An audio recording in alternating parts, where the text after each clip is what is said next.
Oi, gente, sou o professor Frederico Costa, da Universidade Estadual do Ceará e do Instituto de Estudos e Pesquisas do Movimento Operário. Hoje vamos falar de algo muito importante, inclusive no contexto atual. O que é mesmo o comunismo?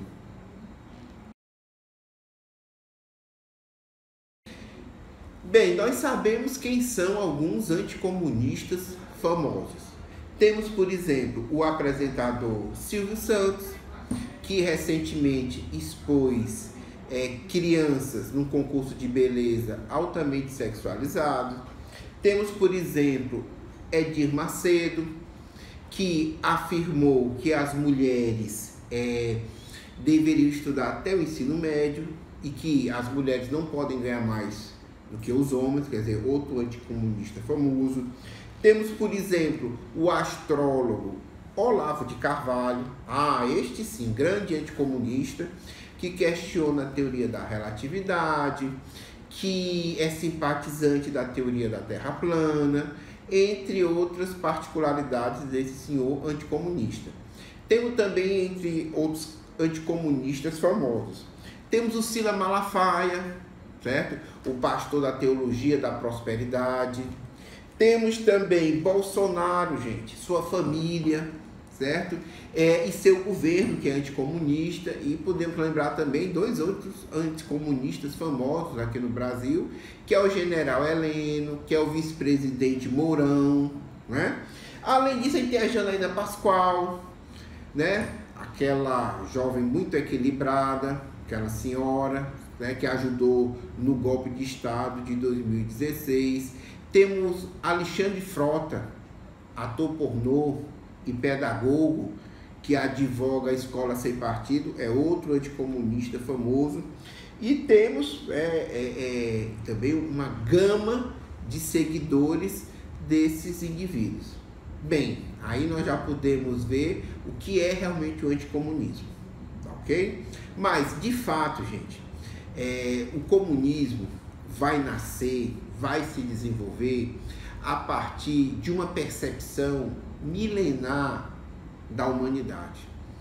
Historicamente, os setores mais oprimidos, os setores mais explorados, em diversos lugares, em diversos tempos, sempre tiveram uma perspectiva, um sonho, um conjunto de ideias relacionados a um estado social, um estado de sociedade onde todos fossem iguais, onde não houvesse opressão, onde as relações fossem cooperativas. Então você vê isso em vários movimentos, em vários escritos, né, que relatam esses pensamentos, essas ideias de escravos, dos servos, dos camponeses, né, de mulheres, ok? Então a visão de uma idade de ouro, ou a ideia de um paraíso celestial, ou também a concepção de uma terra do futuro, onde o leão se deitasse ao lado do cordeiro, ok? E várias rebeliões na antiguidade de escravos advogavam também melhores condições de vida e de trabalho. Na Idade Média, também diversas rebeliões camponesas tentavam, né, pôr em prática ou idealizavam comunidades agrárias mais simples, né, de relações sociais não vinculadas diretamente à exploração. Com o processo das chamadas revoluções burguesas, que ocorreram inicialmente na Europa Ocidental, houve também uma grande mobilização dos de baixo, né? Principalmente dos camponeses. Na Revolução Inglesa, por exemplo, há vários movimentos, inclusive religiosos, que advogavam, baseado na Bíblia, a comunidade dos bens, a igualdade, né? Na Revolução Francesa, no processo da Revolução Francesa, começa a ecoar ideias de um certo comunismo agrário, de uma certa igualdade social baseada na propriedade comum da terra. Com o desenvolvimento, enraizamento e consolidação do capitalismo, o movimento operário, né, dos trabalhadores assalariados também vão surgir neles setores que advogavam sociedades utópicas, né? Tipo aquelas que, por exemplo, um santo católico, Thomas More, vai imaginar na utopia, né?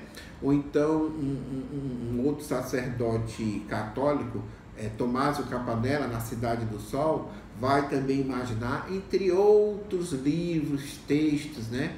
Que, em última instância, vai colocar o seguinte: a necessidade, o ideário e até a possibilidade de socialização dos bens para todos.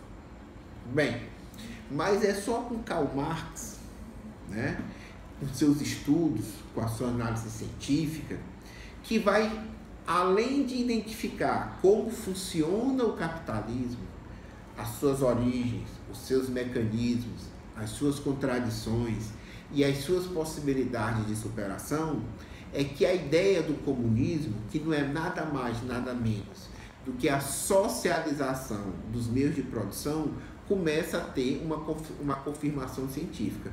O Marx, por exemplo, e o Engels vão dizer no livro, no texto A Ideologia Alemã, escrito entre 1845 e 1846, que o movimento, por exemplo, que o comunismo não é para nós um estado de coisas.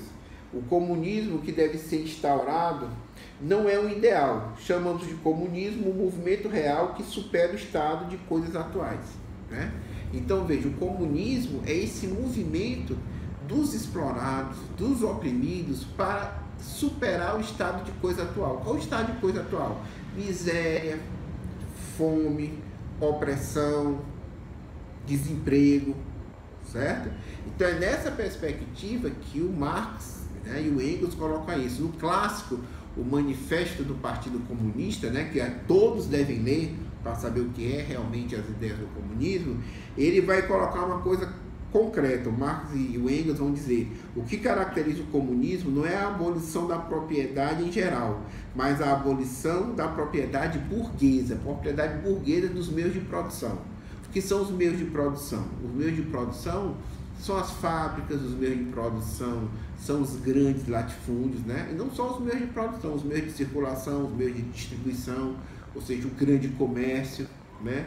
Os bancos, certo? Porque o que o Marx descobriu, certo, é que a produção da riqueza é social.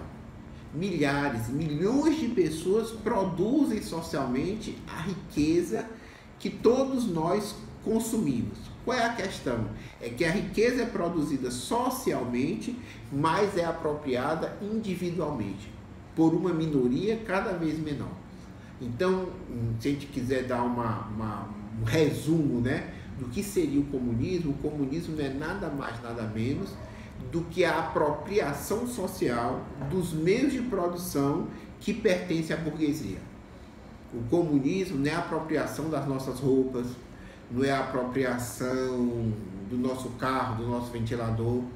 O comunismo é a apropriação social dos grandes bancos, das fazendas, dos grandes latifúndios, das grandes indústrias, né? E o interessante é isso.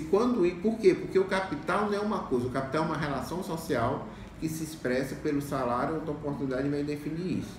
Então, para esse nosso programa, é importante ver isso. Então, tudo que esses anticomunistas falam, boa parte é mentira, certo?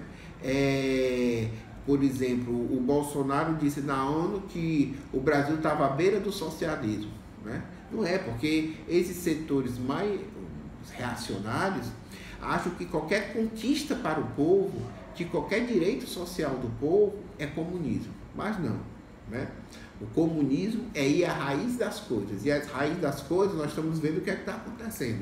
A riqueza é cada vez mais concentrada, a propriedade cada vez mais concentrada, a renda cada vez mais concentrada, né? E parcelas cada vez maiores da população estão vivendo na miséria, estão vivendo no desemprego, estão vivendo açoitadas, né?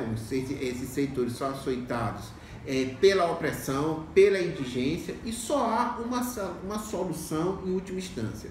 Nós devemos socializar a riqueza produzida não só no Brasil, mas em todos os países, principalmente nos países centrais, para toda a população trabalhadora. Isso é comunismo, essa é a perspectiva marxista de uma sociedade avançada, progressista e melhor para os milhões de seres humanos.